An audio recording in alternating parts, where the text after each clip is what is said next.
Hi guys, Bran here and Will in the background, and today I'm going to be doing a little bit of a different video. I've been asked by a lot of people who I believe is the best design killer in Dead by Daylight in light of the Xenomorph's kind of questionable changes, and honestly, I think most people would agree with me when I say the Oni. Oni has theoretically one of the most oppressive powers in Dead by Daylight: intense unreactable speed, an insta-down that you can flick with in a wide swath of area, and you can zone without dashing to confirm the insta-down as well. Blood Fury is just overall a really strong and well thought out ability. It's certainly something. The cool part is, though, is despite how frustrating his power sounds, it's all balanced by the fact that he doesn't have it at the start of the game. He then has to earn it by injuring a survivor and getting enough blood to charge his power. And if he's really good at his character and skillful, he can actually be in his power most of the game by creating a good blood economy and keeping survivors injured. So despite how theoretically annoying and oppressive and unreactable his power seems, it's actually pretty balanced, and most survivors love to face him, and I agree, he's pretty great.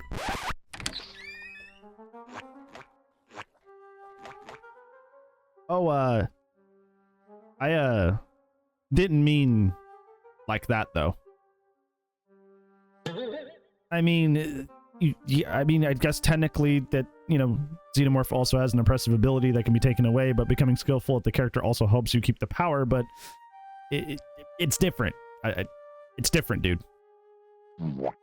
Okay, it's because he's a rush killer, all right? Is that what you wanted me to say? Rush killer bias. It's right there, right out in the open. Is that what you wanted to hear? I hate when I have to admit that.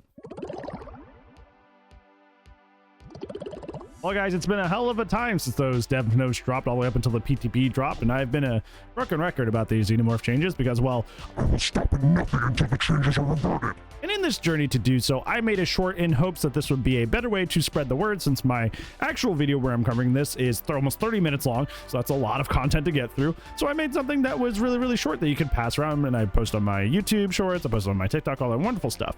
And I summarized that the changes are overdoing it, they're kneecapping the character, and the characters will already only B tier, B plus tier at best. So when I posted this, I expected similar feedback that I had gotten from people when I posted my other content, but surprisingly, I found a lot of people in the shorts / TikTok community, especially survivor mains, complain that Xenomorph is overpowered, unfair to face, deserved the nerfs, etc. You know, the whole deal.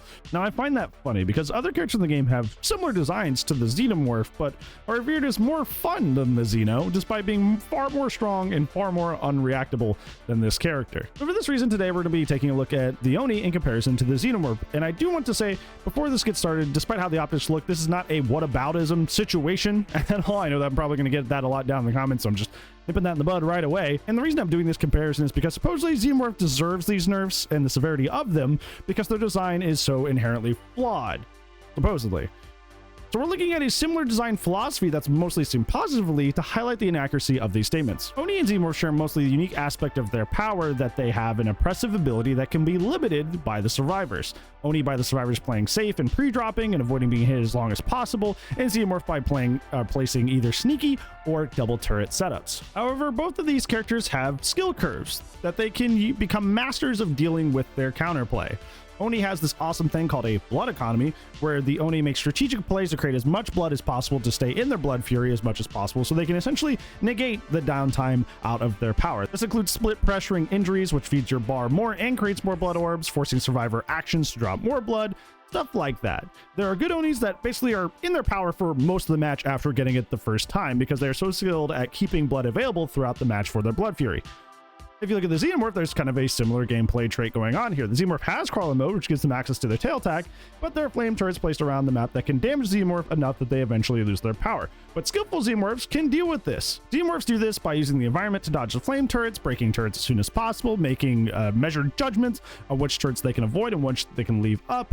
There's a lot that a Xenomorph does in order to make sure it stays in its crawler mode as much as possible. That also has a skill curve just the same as the Oni. Now, the difference here is that the Xenomorph tail attack ability is far weaker than Oni's blood fury. To make it clear, the Oni can move at 7.82 meters a second, insta down survivors with both demon dash and while walking, the ability to break pallets with the demon dash lunge, or the demon strike as it's like formally called, the ability to do 180-degree flicks, which are staying, by the way. If you've missed that news, they walked back that they are taking those out. Those are in fact going to make it, or I guess still be in live. The changes where they are gone in the PTP are not making it live is what I meant to say.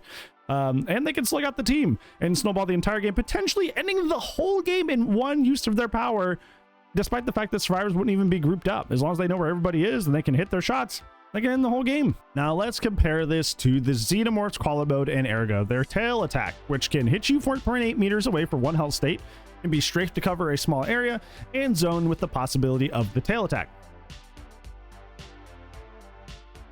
Yeah, that's it. I think you're saying the point here is that the point of having the power be limited is because the ability is so strong that they have to be limited. Xenomorph has a B tier ability, an impressive B tier ability, I will give you that, but still nothing that crazy compared to the abilities that Oni can do while in their Blood Fury. Yet it is still limited due to the fact that it is hard to counterplay, which does make sense. The issue more so comes in the fact that flame turrets in the PTB are so strong that you will not have your power very often, because the Xenomorph's Crawler mode cannot end the game in one use. The Xenomorph's power cannot insta-down. Xenomorph's power cannot help it traverse the map quickly. That's the tunnel section, which is unrelated to any offensive ability. Cannot be used to quickly slug. Does not have any crazy flicks that can be used that are unreactable. And there's no pallet breaking ability. The list goes on. The point being is that Xenomorph's power is not really strong enough to justify that much time outside the power. This is even mentioning the numerous bugs like the turret invincibility bug that still crops up that has never been fixed, the general clunkiness of the tail attack trying to weave in around collision that is often not accurate, and it's just a mess. Now, if Xenomorph's Crawler mode and tail attack were as strong as Oni's Blood Fury, yeah, I could see the logic in trying to limit the time that Xenomorph spends in the power even further. However, when you put this A tier ability side by side with this B tier ability, it's clear to see that they aren't even in the same ballpark. So to severely limit Xenomorph's time and power doesn't really make sense if the power itself isn't nearly as strong as even the top 15 killers in the game of Dead by Daylight. I mean, just for an offhanded example on the side here, Dracula has 3 powers that are limited in no counterplay way besides just the not meaningless, but the very minimal cooldowns that they have. Xenomorph cannot have their 1 B tier ability because that's too good, but Dracula can have 3 powers that are only restrained by cooldowns. It just frankly just doesn't make any sense if you really think about it. So to summarize, people that have been saying in support of Xenomorph's nerfs that they are deserved because he's an overpowered killer with very little counterplay, so he's just unfun. There are far more powerful and far more unreactable killer powers that are similar in design, but have the same or even less limits than the Xenomorph's Crawler mode and are far more unreactable.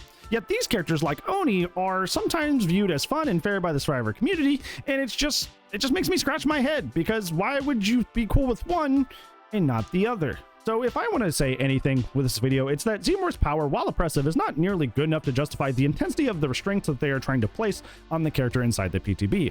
And there are other killers in DBD with far more oppressive powers and far more unreactability that have far less restraints.